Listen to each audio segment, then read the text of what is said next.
para todo o território nacional, que a lei está regulamentada e não basta o professor tomar conhecimento da lei, porque cabe ao Conselho Nacional de Educação explicitar as leis maiores, regulamentar.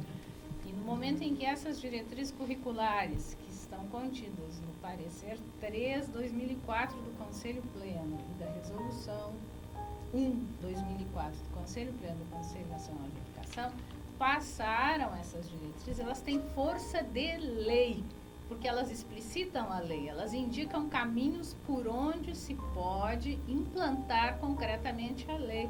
E muitos professores ainda desconhecem essas diretrizes ou minimizam o seu valor. E é importante dizer que essas diretrizes não foram elaboradas a partir de um grupo fechado, de um grupo de pessoas, de especialistas. É lógico que estiveram presentes os especialistas, mas também participaram professores, pais, estudantes, movimento negro, professores e estudiosos de história e de cultura afro-brasileira e africana e educadores negros, sim, mas também não negros e preocupados com justiça social, com reconhecimento.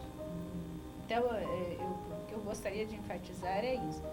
A gente tem que conhecer a lei, sim, mas tem que conhecer o instrumento que regulamenta a lei, que são as diretrizes curriculares, que estou aqui mostrando, e que tem valor legal, tem papel de lei. Quer dizer, a lei tem que ser cumprida.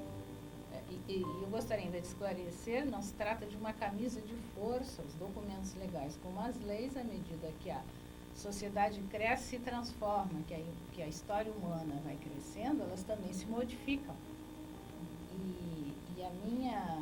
E o meu desejo como relatora deste parecer e desta resolução é que estas diretrizes curriculares e esse dispositivo legal um dia se torne desnecessário na sociedade brasileira, que seja um documento antigo, talvez até interessante, mas porque nós somos capazes de nos reeducar e de nos tratarmos como cidadãos participantes, com iguais direitos, mas muito distintos e diferentes, e sem relações de superioridade ou de inferioridade. Isso será um dia a inclusão de todos na sociedade que exclui a maioria. Por isso eu insisto, políticas de participação. Será que as escolas brasileiras realmente percebem, né, o real intuito de toda essa discussão, da implantação dessa lei? Será que os educadores, eles têm consciência, conhecimento da lei? Será que eles estão conseguindo, né, colocá-la em prática dentro da sala de aula? Vamos olhar essa matéria e verificar todas essas questões.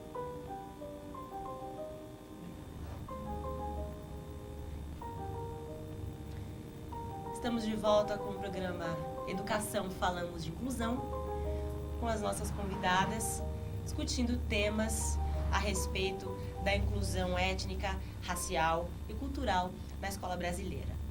Bom, acabamos de ver uma entrevista, né, uma matéria feita em escolas públicas a respeito desse tema. Professoras, a respeito da inclusão, existem ações, não é, estatais e existem ações civis sendo feitas, como vocês mencionaram, né? A sociedade civil tem um papel e o governo tem o mesmo papel por ações diferenciadas, não é? A partir dessa premissa, qual a opinião de vocês a respeito? O Brasil, ele realmente está disposto a mexer no que deve ser mexido, a mudar o que deve ser mudado, para criar condições reais e verdadeiras de inclusão na escola? Bom, não sei se alguém quer responder para ficar. Bom, à vontade. Como nós tocamos no tema da inclusão, é importante ter em mente que a materialização do racismo brasileiro relacionado à população negra, todas as outras, as indígenas e tal, mas assim, vamos focar na população negra. Os índices sociais são o momento em que nós conseguimos entender o quanto essa população negra está marginalizada, né, à parte. Por quê? Porque todos os acessos a todas as condições institucionais de trabalho, de saúde, de habitação, né, todos esses índices demonstram, por A mais B, que essa população ela está marginalizada. Então, um conjunto de ações retomam a diminuição dessa diferença tão característica da sociedade brasileira, pegando pelo aspecto da via econômica. Mas eu reforço que essa mudança tem sua força numa inversão cultural de valores e de crenças a respeito da população negra. Se você desvaloriza o caso de que envolve uma pessoa negra, isso não é pouca coisa. Isso tem a sua consequência na forma como a opinião pública julga um acontecimento envolvendo a população negra. Isso concretamente é assim. É muito comum na história brasileira você achar que qualquer drama envolvendo o povo negro, ele não é tão importante. Ou mesmo quando, para dar a dimensão internacional, quando se julga que acontece uma tragédia na África, pode-se observar que o jornalista, seja ele europeu ou norte-americano, ele vai dar muito mais ênfase, parece que vai doer muito mais o caso da morte de um cidadão europeu, branco, do que o que acontece com uma população negra. E isso tem raízes profundas na nossa percepção e no valor que damos à população negra. Isso é conquistado pelas inúmeras referências que circulam, né, na sociedade, né, pelo valor, pelos sinais positivos que nós damos, né, que a própria sociedade, o próprio mundo ocidental dá a essa referência. No caso específico da Lei 10.639, quando pensamos na inclusão da África no currículo escolar, temos que perguntar: que África é essa? Que África que nós temos na nossa cabeça? Que África esse educador tem na cabeça dele para retransmitir? Né? Então, é nesse sentido que o aspecto cultural ele é fundamental nesse debate. A conscientização, ela é ligada a uma sedução. Porque você tem que trazer a pessoa para si. Quando você conscientiza, ele vem pela uma sedução do tema, ele vem por uma sensibilização enquanto pessoa. Porque dentro desse processo educativo, fora conteúdo ou conteudismo, tem atitude, que ela não se desvincula do compromisso. Foi explicitado pela professora Petronilha. Eu acredito numa união, numa inserção entre sociedade e governo. Por quê? Porque a questão racial, ou a questão de conteúdos na escola, ela requer uma produção de pensamento, de ideias e de materiais. Eu acho que você caminha nesse sentido para que o professor e a professora, ele tenha instrumentos, materiais, que lhe dê condições dele conhecer que a África é esta que ele não conhece. Então, ele precisa conhecer.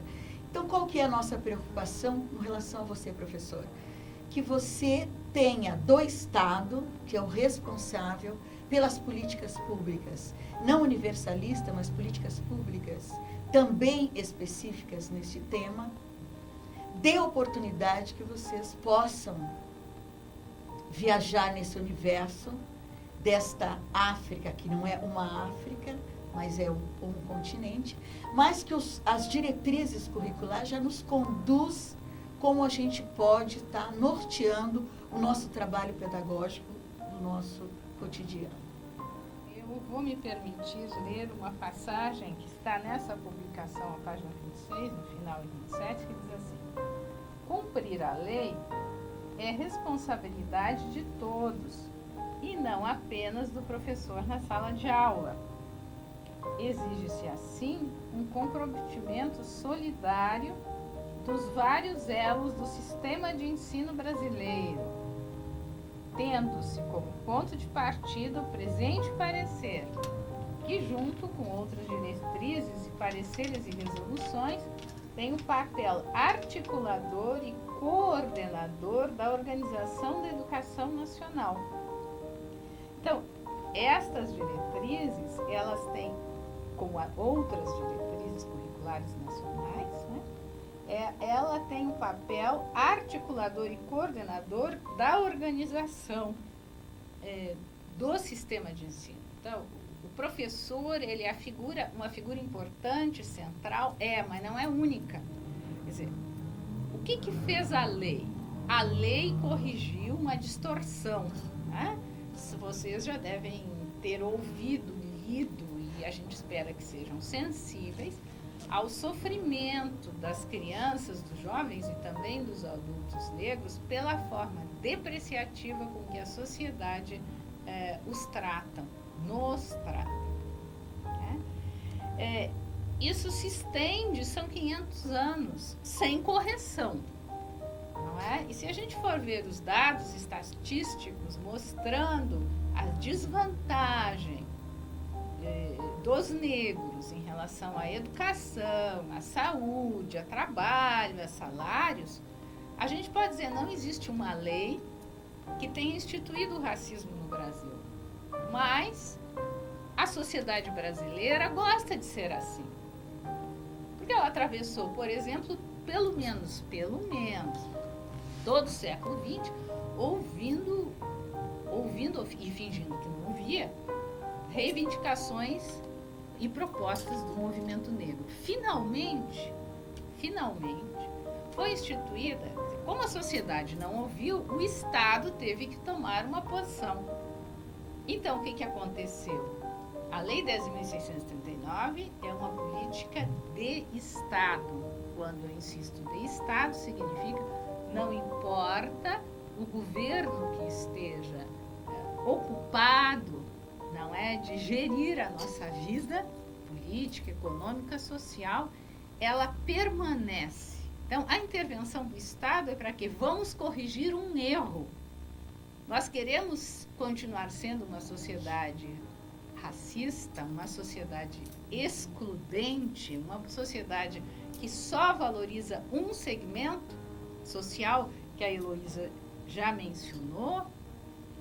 Então, por isso foi instituída a lei, que por si só não faz coisa nenhuma se não houver medidas dos sistemas de ensino. Quando se diz sistema de ensino, você está pensando em quê? Ministério da Educação, Conselho Nacional de Educação, secretarias estaduais e municipais de educação e também os conselhos de educação, tanto os estaduais como os municipais. Se está dizendo entidades mantenedoras de escolas, me refiro às escolas privadas. Vejam bem todo mundo que está envolvido. Os dirigentes das escolas, os coordenadores pedagógicos e os professores. Então, nós professores temos que conhecer as diretrizes, porque cabe a nós, e digo nós porque eu também sou professora, né? Sou professora na Universidade Federal de São Carlos, e também as universidades, o ensino superior está implicado. E as diretrizes curriculares, elas se dirigem sim ao ensino básico, mas quem forma os professores para o ensino básico? As instituições de ensino superior. E o parecer vai mais adiante.